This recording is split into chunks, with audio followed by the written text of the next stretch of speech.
dest bidin destê hev. Kurt dest bidin destê hev. Yani ya Kurtlar, dünyanın Kürtleri.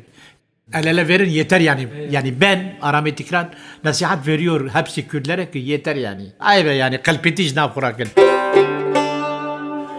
Basse berano edi basse Evçen sajberane bu derse Edi xuncane medanema Deherke veka çemma Gelle kur dest bidin desteve Kalbi tiye jnav khurake Zben zalbu zuriya dejbe Valatı me azake Gelle kur dest bidin destehe Kalbi tiye jnav khurake Zben zalbu zuriya dejbe Valatı me azake Gelle kur dest bidin destehe Bitiye jnav khurake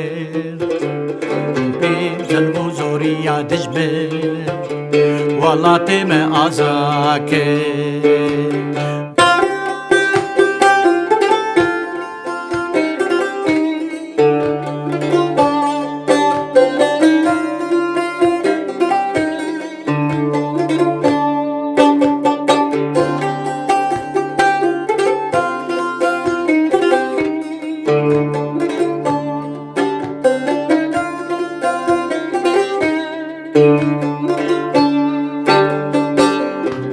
Hane geltem azane Hesiru belenga zemane Aha babu kale mekane Embe varu be cimane Leci hane geltem azane Hesiru belenga zemane Aha babu kale mekane Embe varu be cimane Gelle kur dest bidin destehe Kalbi tiye jnav khurake Jibin zalmu zuriya dijbin Valatı me azake Gelle kur dest bidin destehe Bitiye jnav khurake Jibin zalmu zuriya dijbin Valatı me azake